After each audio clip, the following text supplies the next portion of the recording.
Hola, mis estimados hermanos y hermanas, bienvenidos una ocasión más a Ven, sígueme con Lolo.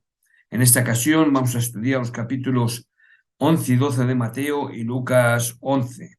Y el, y el tema de la lección de hoy es Yo os haré descansar. Y el himno sugerido en esta grata ocasión es el himno número 66, que lleva por título cuán dulce la ley de Dios. Bien. Eh, Sin más preámbulos, ya que el tema es interesante, voy a compartir pantalla y vamos a empezar a ver qué nos dice el manual Ven Sígueme sobre la lección de hoy. Y nos dice bastante en esta ocasión. Así que voy a compartir pantalla para todos vosotros, para que juntos aprendamos más cosas del tema de hoy. Bien. Nos dice, en muchos sentidos, estoy leyendo aquí, los fariseos y escribas habían hecho de la adoración a Jehová una pesada carga y a menudo hacían hincapié en reglas estrictas más que en verdades eternas. Las reglas sobre el día de reposo, el cual debía de ser un día de descanso, eran en sí mismas una carga pesada. Y entonces Jehová mismo vino entre su pueblo. Él les enseñó que el verdadero propósito de la religión no es crear cargas, sino aliviarlas. Les enseñó que Dios no nos da mandamientos, incluso el de honrar el día de reposo, no para oprimirnos, sino para bendecirnos. Sí, la senda a Dios es estrecha y angosta, pero el Señor vino a anunciar que no debemos recorrerla solos. Venid a mí, rogó. Su invitación, dirigida a todos los que se sienten cargados por cualquier razón, es a estar a su lado, a unirnos a Él y a permitirle compartir nuestras cargas. Su promesa es: hallaréis descanso para vuestras almas, en comparación con las alternativas, tratar de seguir adelante solos o confiar en soluciones terrenales. Su yugo es fácil y ligera su carga. Esto está en Mateo 11, 28, 30. Bien, después nos dice, porque estamos viendo los capítulos de lo que hemos leído, Mateo 11, 28 a 30.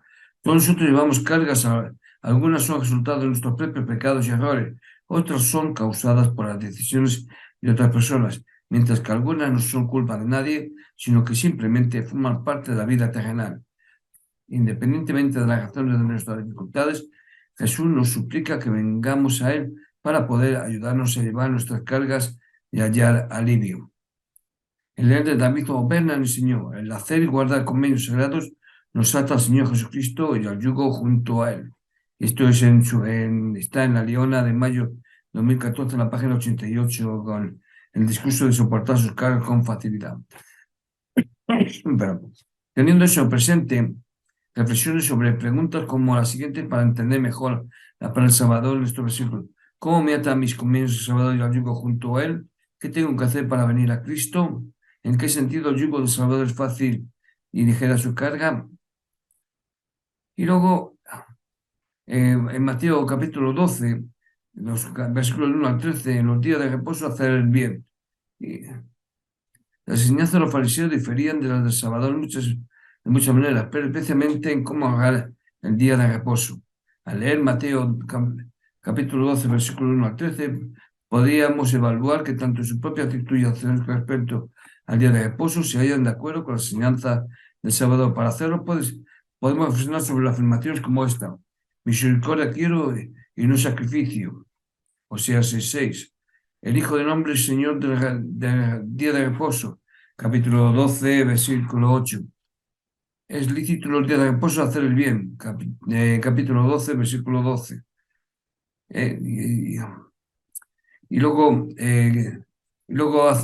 vemos que Mateo 12, 34, 37 y Lucas 11, 33, 34.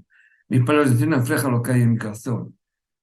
Una de las principales críticas de Salvador a los fariseos era que trataban de parecer justos, pero sus intenciones no eran puras.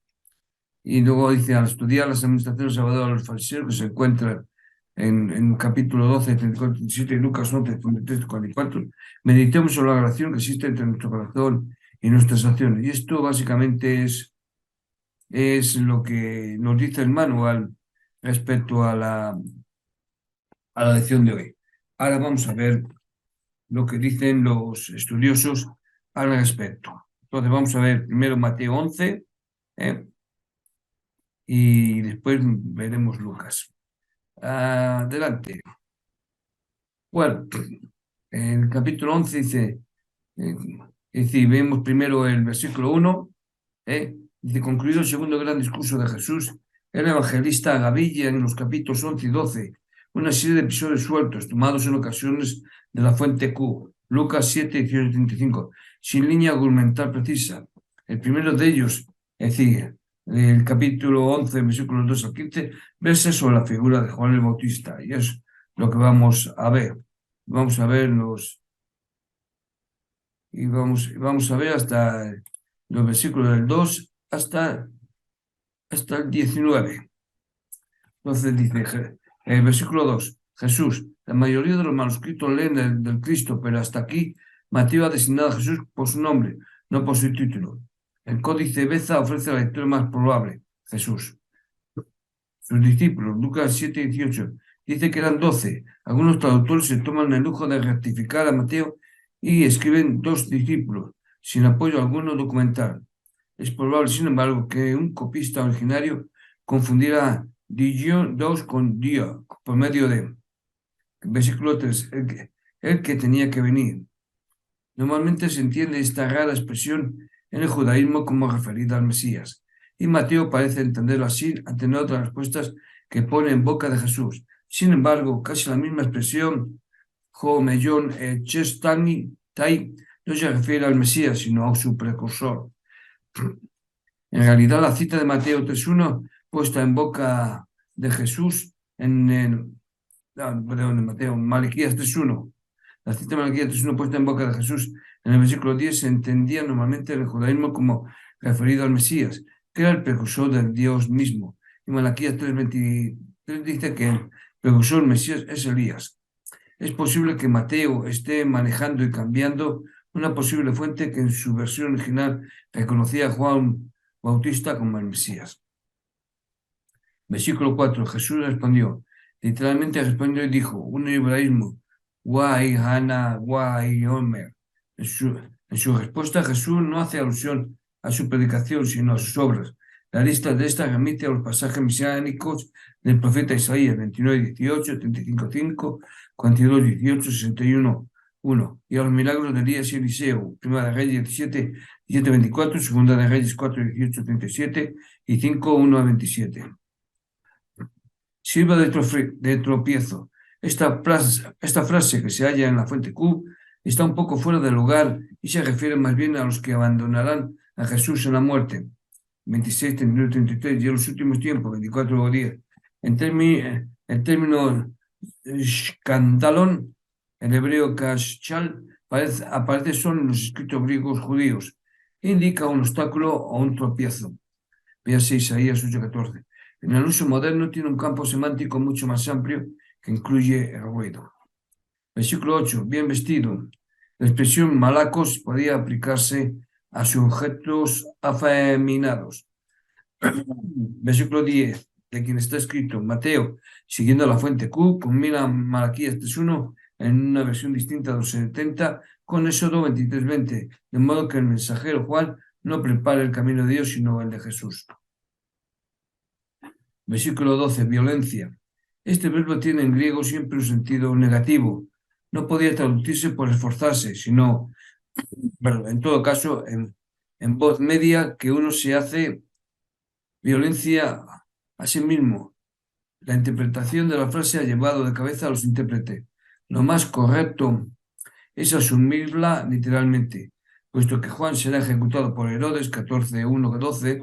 Puede entenderse que con la muerte de Juan comienza una serie de persecuciones que culminarán con las calamidades de los tiempos escatológicos, 24:6-12, tema frecuente también en el Corán.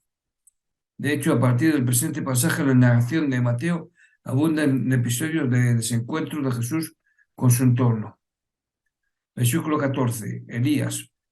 En el judaísmo estaba extendida la creencia en el regreso del profeta Elías en los tiempos mesiánicos. He aquí os enviaré al profeta Elías antes de que llegue el día grande y terrible de Yahvé. Malaquías 3:23. Fuiste designado como preparado para el tiempo, para espaciguar la cólera divina antes de su furor. En Colosenses 48 días. Debate entre samaitas y yeritas. Los primeros dicen que Elías, que reside en el Carmelo, vendrá a aportar la solución. Los segundos responden: estamos seguros de que no vendrá ni en sábado ni en día de fiesta. Y en el mismo Mateo 16, 14, 17, 10 al 13, 27, 47, 49. Jesús identifica a Elías como Juan Bautista. Versículo 18. Vino Juan. Es curioso constatar que muchos exegetas han hallado dificultosa la interpretación de este símil. Quizás sea porque agrupa a Juan y Jesús en el mismo frente. Parece claro, al menos, que el primer grupo de niños representan a Juan y a Jesús, mientras que los que no quieren juzgar representan a aquella parte de Israel que no acepta el mensaje de ambos por motivos superficiales e infantiles. Los conflictos serios están todavía por llegar y se anuncian ya en el párrafo siguiente. Versículo 19. La sabiduría. En el judaísmo, la sabiduría personificada es una expresión de poder de Dios, tanto creador como salvador. Por sus obras, el texto de la fuente Q, Lucas 7:35, decía probablemente por sus hijos, aunando bajo este epíteto a Juan y Jesús. La mención de las obras en Mateo se aplica solo a Jesús. El Juan Bautista de Mateo predica, pero no obra.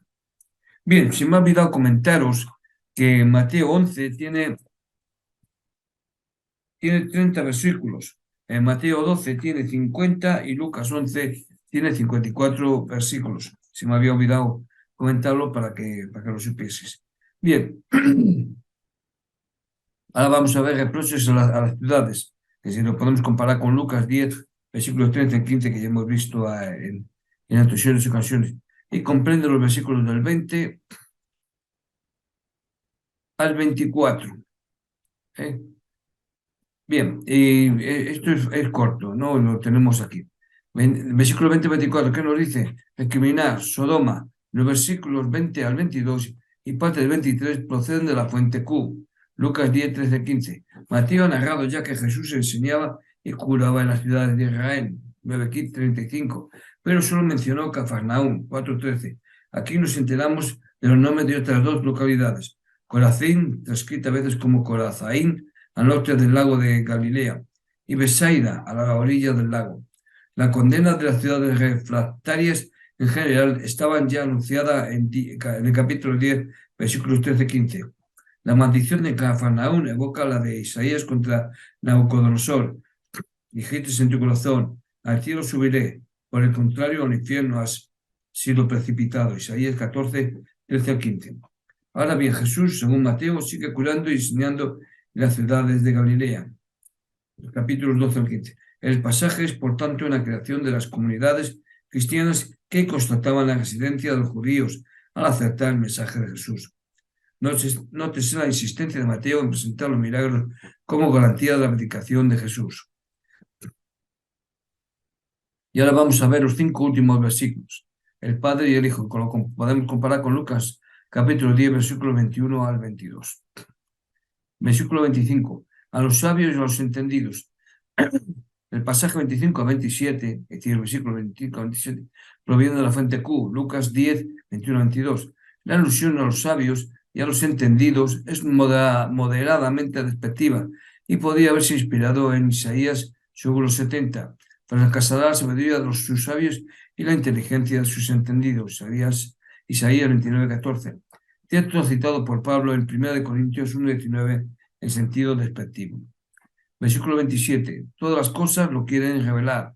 La mayoría de los intérpretes consideran que el pasaje de la fuente Q, Lucas 10, 21, 22, es una creación teológica de la comunidad cristiana. En efecto, en los sinópticos Jesús, si bien aduce frecuentemente al Padre, raras veces se refiere a sí mismo con la expresión el Hijo. Mateo 24, 36, 28 y 19, Marcos 13, 32. Mientras que la expresión es frecuente en Juan, Hijo de Dios, es un título mesiánico. Versículos 28 al 30. Venid a mí, carga ligera. Es un pasaje exclusivo de Mateo, de impostación fuertemente cristológica. Copiado, afanarse no tiene sentido pasivo que lo otorga la mayoría de los traductores, cansados, fatigados, sino el activo de esforzarse, como se echa de ver por el cortejo con los pasajes de la literatura sapiencial a los que evidentemente remite, a los que la codician, la sabiduría se adelanta en darse a conocer, quien madrugare por ella no tendrá que fatigarse. Retribuyó a los santos la paga de su trabajo. Feliz el hombre que me escucha velando a mis puertas cada día. La imagen del yugo es también bíblica. El yugo al que alude Jesús es la ley. La afirmación de la suavidad del yugo, sin embargo, no casa con la radicalidad de algunos de los preceptos del sermón de la montaña y de las instrucciones a los discípulos del capítulo 10. Y ahora entramos ya con el capítulo 12 de Mateo, acerca del sábado. Marcos 2, 23, 28, 3, 1, 6 y Lucas 6, 1 al 11. Y vamos a ver los versículos del 1, al 20. Recordad, son 50 versículos este capítulo, ¿vale? Versículo 1. En un sábado. La narración está tomada de Marcos 2, 23 al 28, pero aumentada. El relato es irreal. Sitúa al grupo de Jesús y luego a unos fariseos deambulando por los campos lejos de toda la población, cosa que estaba absolutamente prohibida el sábado. Eso es algo importante. Es decir, estaba prohibido el sábado deambular por los campos, el sábado. Versículo 3, lo que hizo David. El pasaje bíblico evocados en 1 Samuel 21 y 17, pero en él nada se dice del sábado. La tradición rabínica, basándose en Levítico 24:8, glosaba que era sábado porque había ofrendas sobre el altar.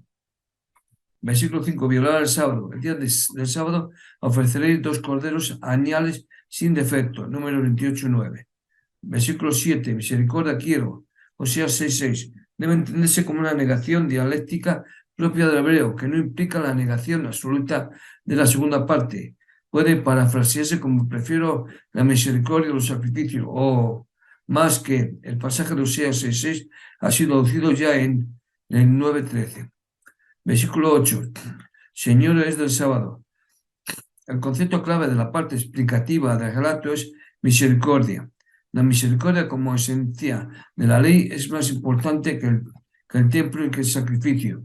El puntillismo legalista de los fariseos, ves el extenso tratado talmúdico Sabbat, degrada al espíritu de la ley. La expresión hijo del hombre, un aremeísmo, significa aquí simplemente hombre, como se echa de ver por cortejo con Marcos 2:27. El sábado se hizo para el hombre y no el hombre para el sábado. El mismo principio se halla en la literatura rabínica. El sábado se ha entregado a vosotros y no vosotros al sábado.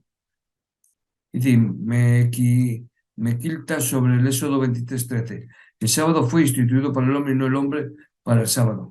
Que esto está en el mismo. Bien, versículo 12. Hacer bien el sábado. El tratado Sabbat del Talmud recoge textos que mitigan el precepto del descanso sabático, tanto para atender a los animales como a los enfermos, precisando a veces las discrepancias entre los samaitas, más rigurosos, y los israelitas, más tolerantes.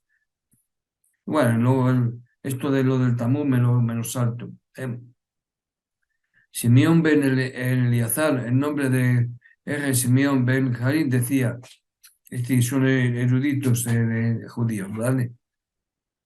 No hay que visitar a los enfermos el sábado, tales son las prohibiciones instadas por los amaitas, pero los hillelitas sí que lo permiten. El rabí Hillel era más contundente. Salvar a una vida tiene primacia sobre la observancia del sábado. Puede decirse, pues, que el Jesús de Mateo se manifiesta como hillelita. Y simplemente esta parte era para hacernos ver que había dos grupos, ¿de acuerdo? Los hillelitas y los samaitas. Bien. Versículo 14. Los fariseos, acabar con él. Primera aparición de la conjura contra Jesús. en Mateo, Marcos 3:6 junto con los herodianos. Sin embargo, la narración de Mateo seguía. La mezquita disputa entre rabinos no justifica la grave decisión de acabar con él, como tampoco la posterior fuga de Jesús. De hecho, los fariseos no tenían autoridad alguna para intrigar contra Jesús en Galilea. Acerca de los herodianos, bueno, ya lo vimos cuando vimos Marcos 3:6. Versículo 15. Los curó. Terapeuo significa en griego, en primer lugar, atender o cuidar. Traducción que sería congruente con el hecho de que se trataba de una multitud difícilmente concebible como una masa de enfermos. Pero el pasaje paralelo de Marcos 3:10 dice congruentemente que curó a muchos. El silencio que les impone se refiere probablemente al lugar del retiro. No las curaciones, otros los interpretan como expresión del secreto mesiánico. Y los versículos 18 al 21, aquí tenéis a mi siervo, en su nombre, Isaías 22:1-4, que en estos versos se refiere a Ciro el Grande. Esta cita de cumplimiento no cumple nada de lo acaecido en los pasajes anteriores. El texto griego de la cita en Mateo no se ajusta a los 70, ni tampoco al texto hebreo. Parece más bien una elaboración cristológica de la Iglesia cristiana que desarrolló el tema del bautismo de Jesús, 3:17. Jesús y el diablo, Marcos 3:20, Marcos 3:20-10, Lucas 11:14-23 y 12:10. No sé, a lo mejor, en fin, a lo mejor se refiere a Marcos 2:10, porque 20:10, bueno, aquí ha habido una. Bueno, comprendo los versículos del 22 al 37. Bien, los versículos 22 al 32 nos dice, en este pasaje Mateo combina la sección de Marcos 3, 22, 30, ¿ves? Marcos 22, 30, con el documento Q, Lucas 11, 14, 23. En adelante, a lo mejor esto es lo que se refiere aquí en Marcos aquí 22 al 30, se debe ser, porque aquí lo corrige. Con el documento Q, ya hemos dicho, Lucas 11, 14 en adelante y hasta el capítulo 24 se hallan escasas coincidencias entre Mateo y el documento Q. El episodio del exorcismo ha sido narrado ya brevemente en Mateo 9, 32 al 34. Entonces, como hemos visto, versículo 32, voy a ver, es decir, vamos a ver un poco, un poco más el versículo 32. Contra el Espíritu Santo, aquí con artículo, a diferencia de unos días sin artículo, sin artículo. Otro pasaje que ha llevado de cabeza a los intérpretes. ¿En qué consiste la blasfemia contra el Espíritu Santo? La tradición judía distinguía entre pecados perdonables e imperdonables, pero no hablaba de pecados contra el Espíritu Santo. Probablemente haya que entenderlo como una acusación directa contra los fariseos, que se han negado a reconocer los signos de la llegada del reino. La expresión hijo del hombre es aquí un arameísmo por hombre, como en 12:7, que es lo que vimos. Versículo 37. Por tus palabras, los versículos 36 y 37 no tienen paralelo en los demás sinópticos. El contenido es ambiguo. En el capítulo 7:24 la enseñanza era: el que escuche estas palabras mías y las pone por obra puede compararse a un hombre juicioso. Esta ha sido la constante doctrina de Jesús hasta este momento. No son las palabras lo que cuenta, sino las obras, la misericordia y el amor. La clave de la interpretación se halla probablemente en el capítulo 15, versículo 16 al 20, donde se establece una conexión entre las palabras y las intenciones. El juicio no versará, pues, sobre simples palabras, sino sobre palabras que reflejen buenas o malas intenciones orientadas a buenas o malas obras. Una señal. Marcos 8, 11, 12 y Lucas 11, 29, 32. Es decir, mucho, como veis, es decir, estamos viendo algo de lo que vamos a ver seguidamente con Lucas 11. Completo los versículos del 38 al 42. Versículo 38, una señal.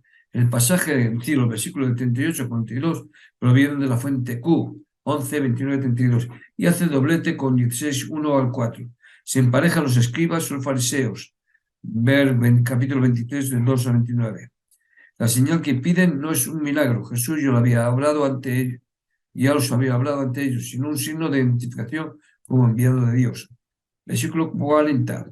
3 días y 3 noches. Cita de Jonás 2:1. Este pasaje secundario se proyecta sobre la historia de la salvación tal como era vivida por las primeras comunidades cristianas. La generación incriminada es Israel, que no ha creído en la resurrección de Jesús, que era el signo de su mesianidad. La cita de Jonás se ciñe a los 70. Y el versículo 42, la reina del mediodía, verse Primera de Reyes 10, 1 al 13. Tanto en el caso de los ninivitas como el de la reina de Saba, el argumento principal sigue siendo el de estos capítulos 11 y 12, el juicio final. Jesús emplaza a sus oyentes, tanto los buenos como los malos, ante el tribunal de Dios. El espíritu impuro, versículo 43, se puede comparar con Lucas 11, 24, 26.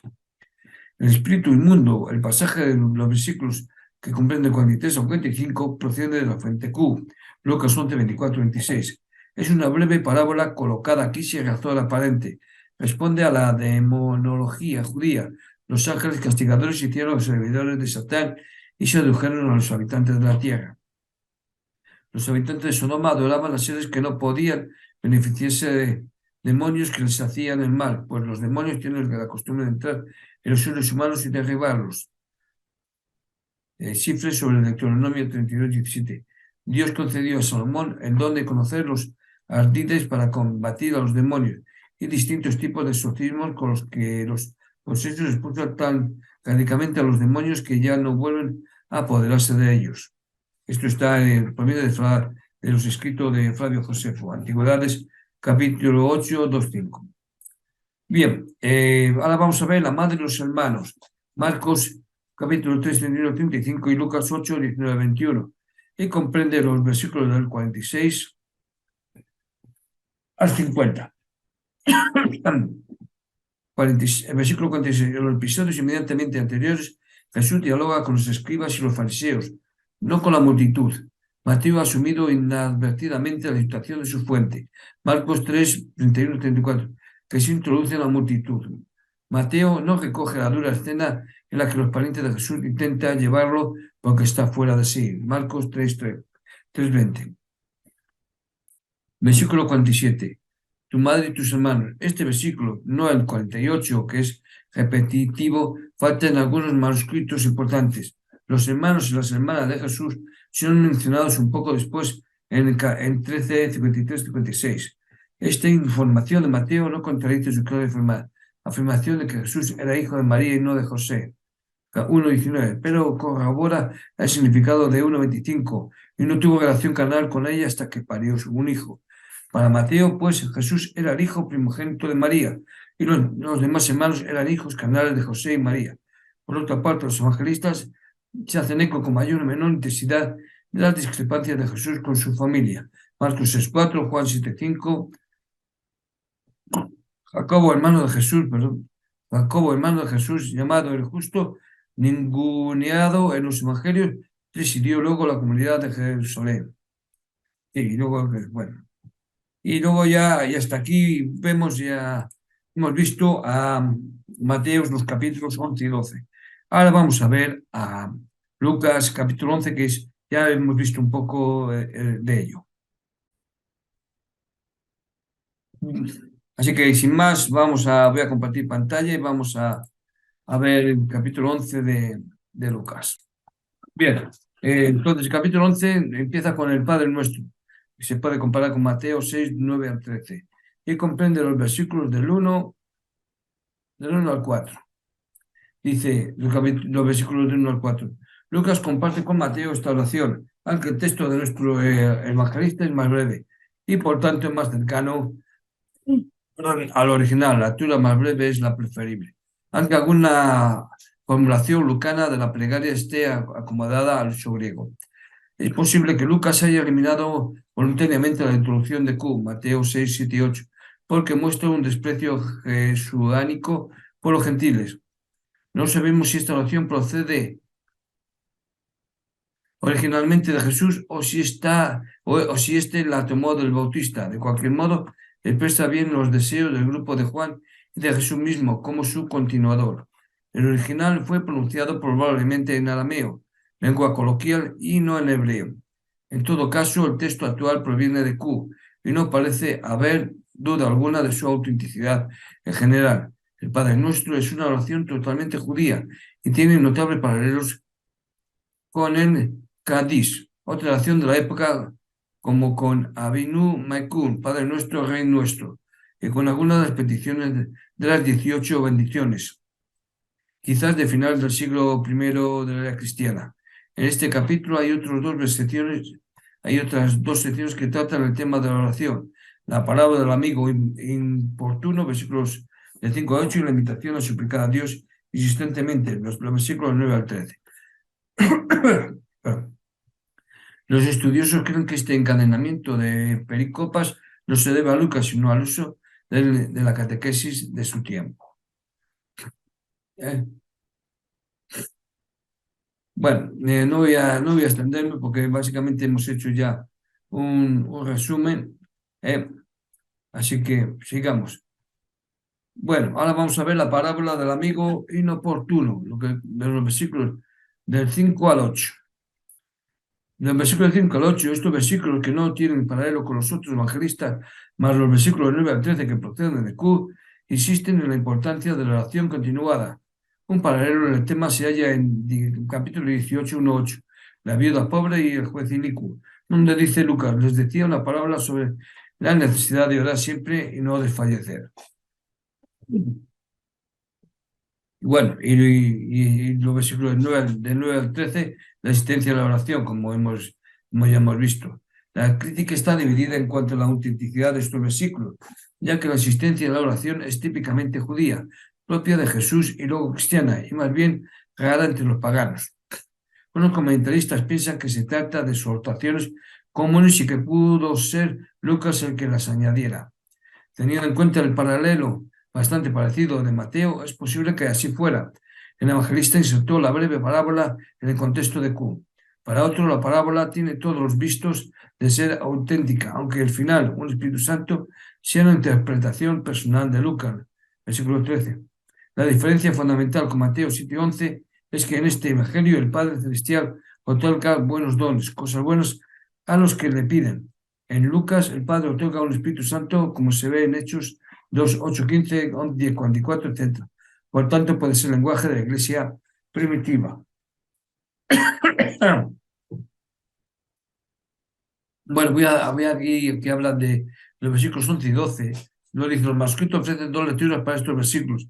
Una breve que se la adopta atestiguada por los mejores manuscritos y que corresponde a la axioma de la lectura breve es preferible, y otra más larga que añade en el versículo 11, probablemente tomándolo del paralelo de Mateo, quien omite la pareja huevo-escorpión, y si le pide un pan, ¿acaso le dará una piedra? Pero otros estudiosos sostienen que el texto original de Q tenía las tres parejas, pan, piedra, serpiente, huevo, escorpión, y que cada uno de los evangelistas eliminó por su cuenta una de ellas.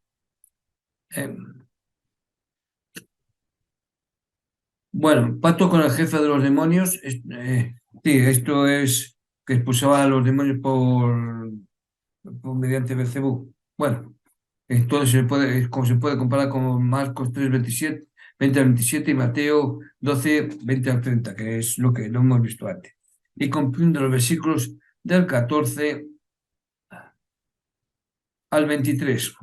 Entonces nos dice, tanto Lucas como Mateo sigue aquí a Marcos, menos el versículo 14, es el versículo 14, 12, 22 y 9, 32, 34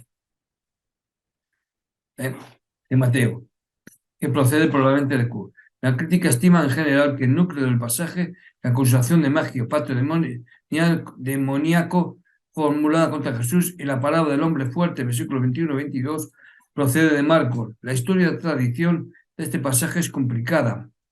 En principio, la acusación de actuar con el poder de Belcebú, Satanás, la petición de un signo, la historia del exorcismo de Solomudo y el dicho sobre el reino de Dios, versículo 20, pudieron circular separados y ser luego unidos por los evangelistas, cada uno a su manera, a partir de la idea de una disputa de Jesús con sus adversarios.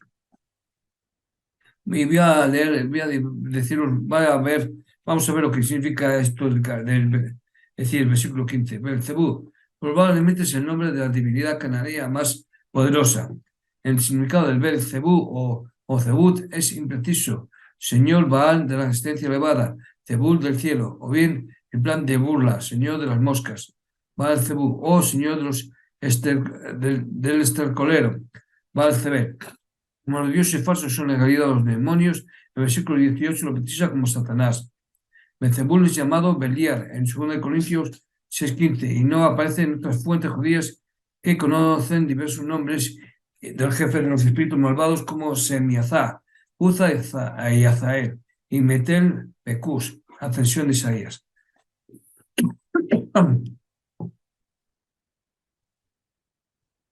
Bien, los versículos 21 y 22. En esta parábola fue concebida ya por Jesús con rasgos alegóricos. El lector cae en la cuenta sin dificultad de que el hombre fuerte es Satanás, pero más fuerte es Dios o su Mesías. El Evangelio de Tomás Gnóstico la presenta así: no es posible que entre uno en la casa del fuerte y lo reduzca con violencia, sino ata su mano, entonces desvalijará su casa. Bien. Ahora la recaída en el pecado. Mateo, se puede comparar con Mateo 12, 43, 45. Y hemos dicho que aquí en Lucas íbamos a ver ya cosas que habíamos visto en Mateo. Y comprende los versículos del 24 al 26. Este pasaje presenta de nuevo con claridad la idea popular, Jesús incluido, de que los demonios albergaban en las gentes en la Galilea del siglo I. Jesús contempla aquí la recaída en la falta de fe en el reino de Dios de los que en un principio habían creído. El creyente no debe caer en la autocomplacencia.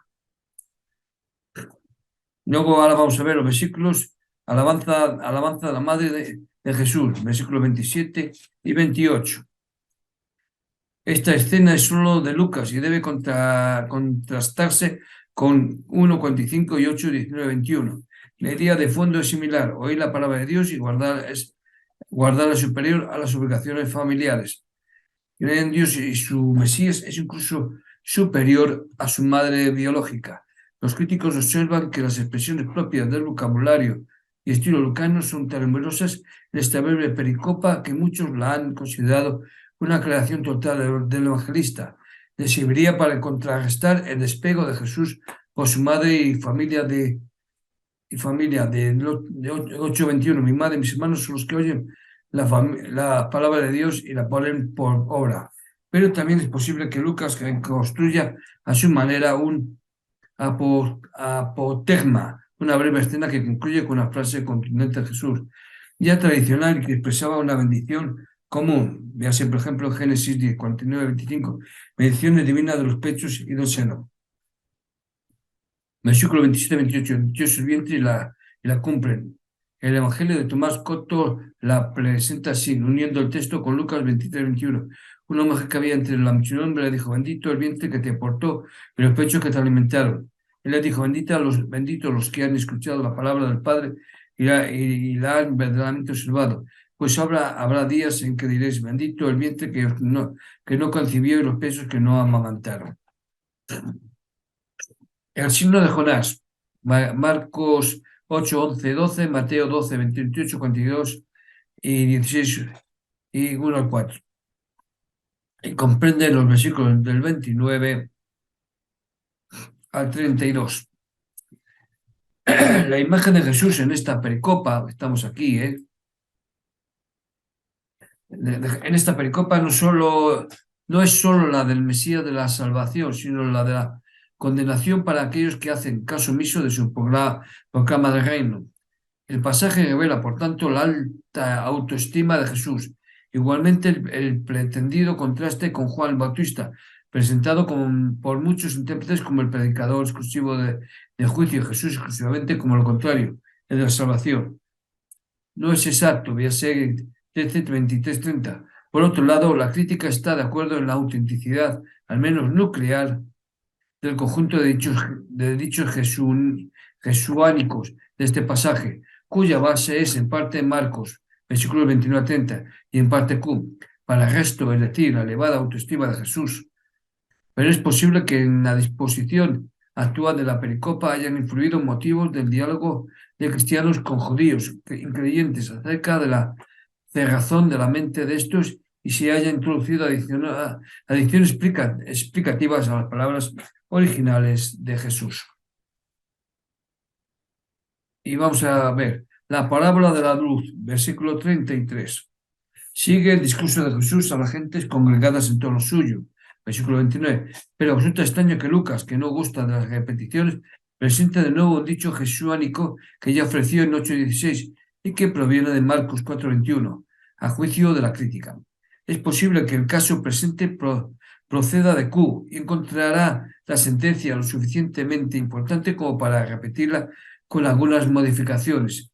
El sentido de esta palabra es discutido. Es probable que Jesús la aplicara a su persona. El Mesías es la luz de todos por su predicación, o bien que el grupo que la transmitió viera en ella el mandato de Jesús de proclamar abiertamente la luz de su mensaje. La imagen es bíblica. Israel será la luz de las naciones en época mesiánica. Isaías 42:6 y 49:6. Y luego también nos dice algo más sobre el versículo 33. Oculto. Podría tratarse de un sótano, pero si es así, sería una acomodación de Lucas a una casa grecolatina acomodada. La casa vulgar israelita de la época era de una sola planta, con azotea y normalmente de una sola habitación. Versículo 7. Bajo un modio. Es un latinismo del griego, medida de áridos que equivalía a unos 8,75 litros. Es probable que se trate de una acomodación al texto paralelo de Marcos. Los que entran vean la luz, contrástese con el texto de Mateo 5:15, que alumbre a todos los de la casa. De nuevo, Lucas piensa en los visitantes de una casa, probablemente de varias habitaciones, y Mateo una casa de una habitación. El ojo como lámpara del cuerpo, los versículos del 34 al 36. Estos tres versículos proceden probablemente de Q, pero Lucas muestra un interés moralizante que no se halla en Mateo. En el versículo 35, cuida pues no sea que la luz que hay en ti sea oscuridad. Añade también un final diverso, en versículo 26, de su propia cosecha, quizás una sentencia de Jesús transmitida aisladamente, pero que tenía un tema parecido. No hay razones para dudar de la autenticidad básica jesuánica del conjunto, a pesar de los arreglos del evangelista. Los fariseos y los de dentro y lo de dentro y lo de fuera. Marcos 7:19, Mateo 15:1-9, 23, 25, 26. Y comprende los versículos del 37 al 41. Es muy posible, si se compara entre sí los tres evangelios sinópticos, que la tradición hubiera transmitido una escena de una comida de Jesús con un fariseo, como en otras ocasiones, 7:36, 14:1, separada de los ayes contra estos personajes. La unión de estos ayes tan agresivos con un banquete es totalmente inverosímil, incluso en la pericopa presente. La respuesta de Jesús parece modificada por el evangelista a una mayor dureza formal y hace una expansión en el número de las invectivas. Otros estudiosos opinan que, a partir de la sentencia jesuánica sobre el interior y el exterior del contenido de los platos en sí, auténticamente genuina y que se había transmitido por separado, Lucas se sintió impulsado a construir literalmente un simposio, lugar usual en donde al final de la comida se discutía un tema filosófico, religioso, político o literario. Bueno, vamos a hacer un inciso en los versículos 40 y 41.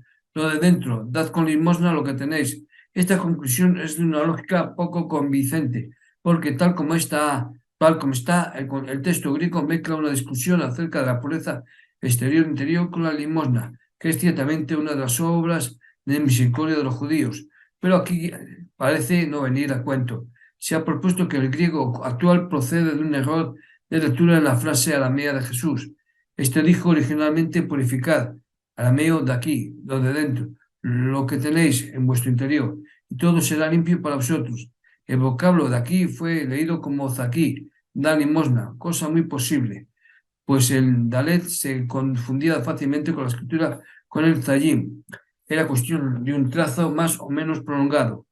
En general, la crítica cree que el dicho es obra lucana. Ayes contra los fariseos y los doctores de la ley, Marcos 12, 31, 39, Mateo 23, 1, 36. Y comprende los versículos del 42 hasta final, al 54. Y con esto damos ya finalizado a Lucas capítulo 11. Versículos 22 al 54. Estos ayes muy agresivos de Jesús no se hallan en Marcos, salvo el versículo 43 y Marcos 12, 38b y 39. Por lo que muchos estudiosos piensan que proceden de la fuente Q.